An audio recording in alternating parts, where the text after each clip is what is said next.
lecture to be delivered by former US President Barack Obama. Good afternoon, Peter. Over to you.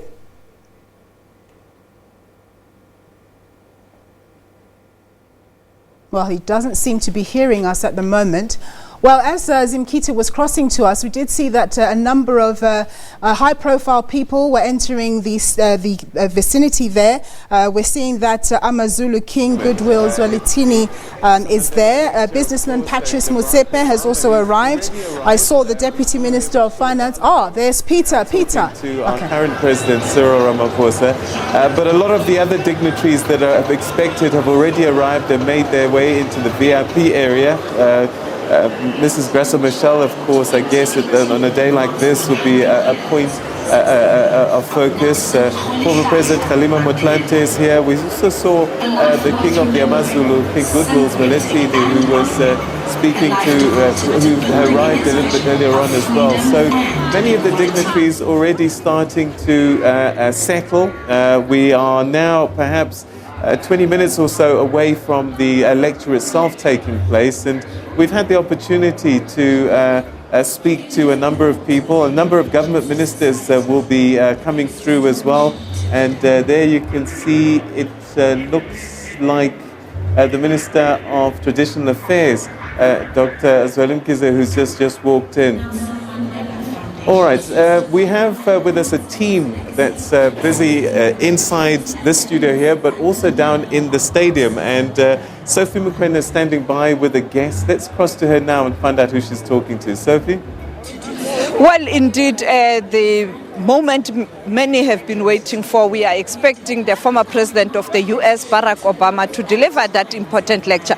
But as you can see, many dignitaries have arrived, and behind me in this tent, you have all the important people and the men of the moment. But with me, I have Ndilega Mandela, the granddaughter of Tata. Ndilega. Yes. Molo. Molo siSophie kunjani? Uziva njani? Well, ndonwabile namhlanje. It's a bit of a bittersweet one, but ndonwabe kakhulu that Granddad is taking, the 100 years are being recognized. An important day. What do you expect from former President Barack Obama's message in terms of the lecture itself, the content thereof? Is to talk more about his values and the leadership style that he had, because that is what is needed globally and also in the country, to talk about how leadership is important to move the country forward. Thank you so much, Ndilega. Let me move here. I have with me again here Ntate Max Sisulu, our former Speaker in Parliament. You are here. Your expectations? Well, I'm very happy to be here to meet President Barack Obama.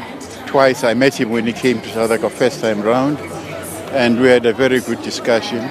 He's been very supportive of the struggle against apartheid, and we appreciate all the support we got from him and the people of the United States. So it's good to welcome him back again home to Africa. Back in Africa at a time where multilateralism around the world is facing challenges. In life there will always be challenges. The thing about it is that we've got to manage those challenges and overcome them. And people like Obama are an important inspiration, not just to the people of the US, but everywhere in the world, for what he stood for what he represents. Thank you so much. Thank you so much.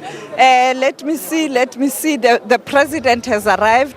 It looks like the president has arrived, and many dignitaries. The premier is here. I'm going to try my luck with the premier. Okay. Sisi Zenani, how are you? Fine. How do you feel? Actually, today I feel fantastic, but at the same time, I have memories of my parents and how important this day is for us as South Africans. What do you expect from former President Barack Obama in terms of the message as a diplomat this time? I hope he gives us a positive message and encourages us to go on, and also encourage the leaders of this country to live the dream and to live the legacy of my father. Thank you so much, Zenani. That was Ambassador Zenani Mandela, Mini, and the Premier is here. Premier, what do you expect from former President Barack Obama. Here I'm talking in relation to the content of the message of this, the lecture. Well, firstly, let me say that for many of us, the world is going through a moment of great crisis. We as a country also are at that critical moment.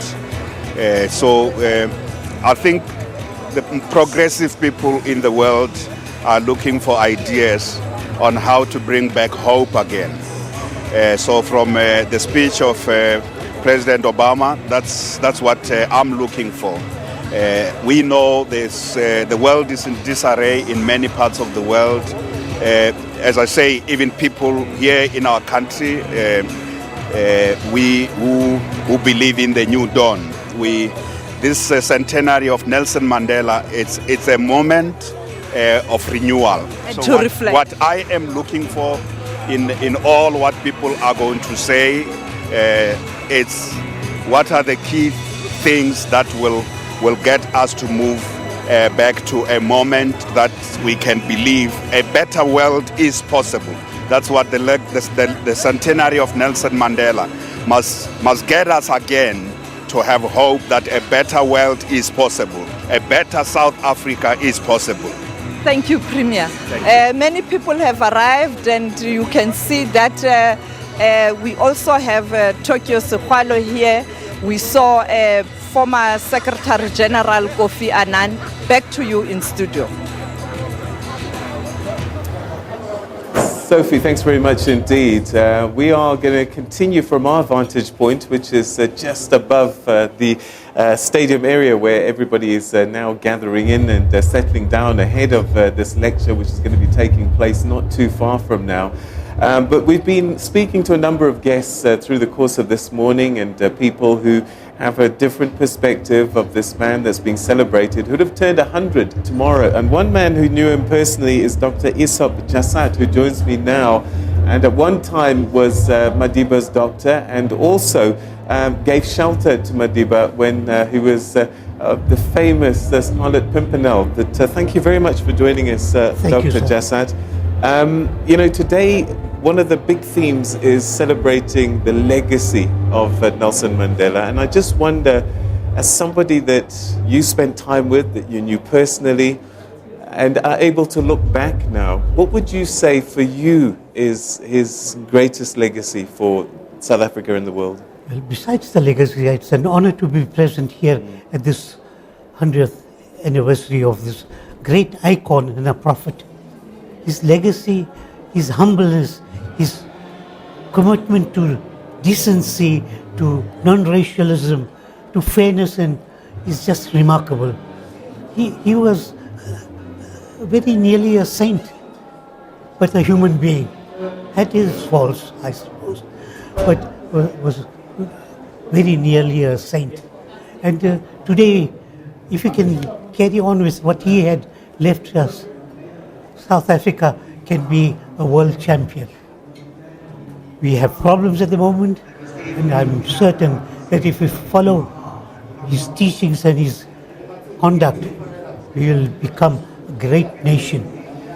Tell us a little bit about your memories of him as a man. You know, everyone who's ever met him have their own way of interacting. It's almost as if he had this ability to be so many different things to people as they needed him. Your memories of him and the time that you spent with him, what do you remember of him as a man? As a man, he had very few needs. I remember him staying with me for a short while, and as a guest, my wife cooked some biryani and that, and of course he complimented her to say that he had eaten the best biryani ever, no, not even in India. Yeah. He was very humble and... Yeah. Why do you think he was able to inspire people to follow him? The reason that he was able to inspire was that he had no ambition.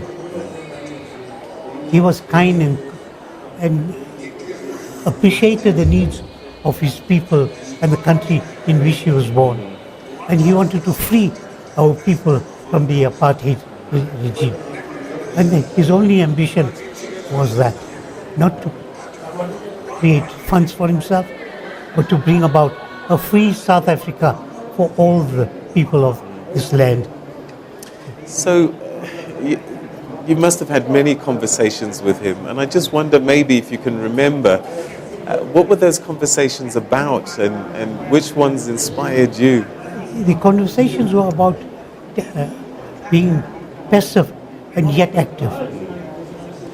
That when they embarked on this campaign, says that no life should be taken. He adhered to that. Says we had come to a point where there's no other choice but to take up a violent stand. But in the process, no human life should be shed. This I admired him for that.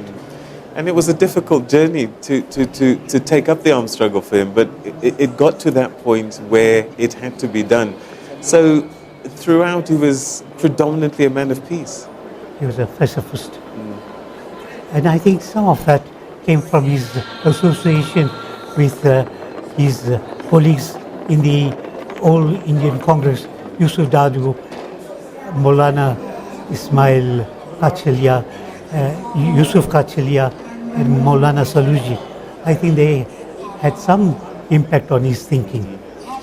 Let's imagine for a second that he was delivering his own lecture today. What do you think he might be saying to us today? He would say that we've inherited a wonderful country. It has got resources which no other country has. In terms of resources, we have got a weather which can outshine anyone else. So let's make it a wonderful country for all of us, whether you're black or white. And I suppose we're really fortunate to have somebody in the ilk of Barack Obama to be here to say the lecture today. Is there anything that you'd like to hear from him today? The only thing that I'd like to hear from Obama, President Obama, is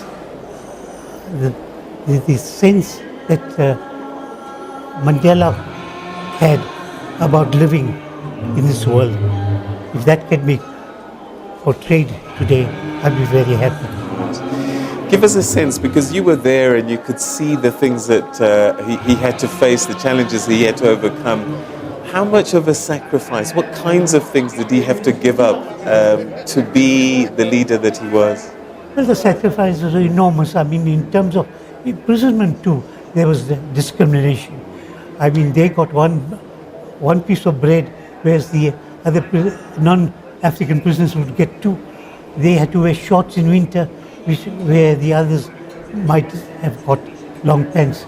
I mean, it's just unbelievable, the sacrifices made.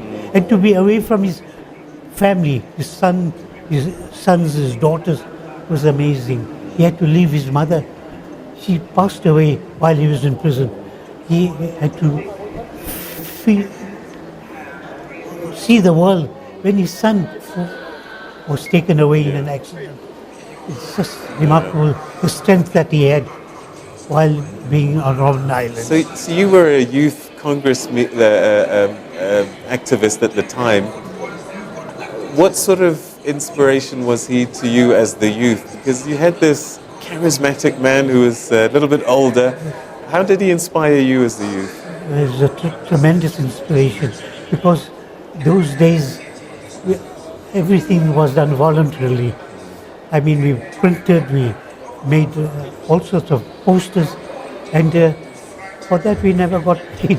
Yeah. It was all voluntary. This is amazing, because here was a man who was prepared to sacrifice his whole legal career to serve the people of my country.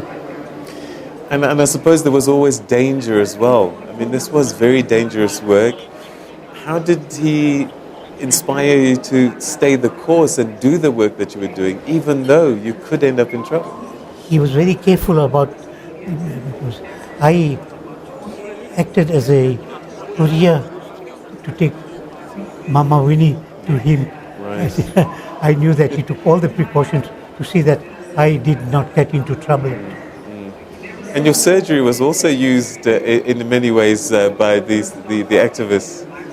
I act as a medical doctor for a lot of them who were injured in the process of the fight against apartheid. And it was safer for them to come to me than to go to a provincial hospital. And as his physician, you would remember him. He was a very strong man at that stage. He was a very strong man. No? He was indeed. All right. Well, it's been a pleasure talking to you. Thank you very, very much indeed for sharing your memories. Thank you very much for having me. And I'm sure that as many would continue to appreciate your contribution to the struggle. Thank you so much indeed. Thank you very much. Thank you. Thank you. All right. So that was Dr. Isop Jasad, who was a physician for the person that we're celebrating today, former President Nelson Mandela. He would have turned 100 tomorrow. And today, the Nelson Mandela Lecture is going to be delivered by President Barack Obama. And of course, the theme that we're celebrating today, or we're going to be looking at and talking about today, is renewing the Mandela legacy and promoting active citizenship in a changing world. And so what we've been seeing for much of the time now, as we get closer and closer to the delivery of this lecture, is a number of guests that have been arriving. And it's almost like a who's who of former presidents. We are hoping to see former President Ellen Johnson Sirleaf, who's expected to be here as well. Former Prime Minister of Ireland, Mary Robinson, also going to be there. We've seen the former UN Secretary General, Kofi Annan, arrive. And earlier on, there was a big photo opportunity with President Ramaphosa and President Barack Obama, who is here. And many similarities, of course, are being drawn about the lives of service that President Barack Obama did with when one compares to Nelson Mandela. So former President Kgalema Motlanthe also is here as well. But we have, I believe, opposition leaders that are here as well.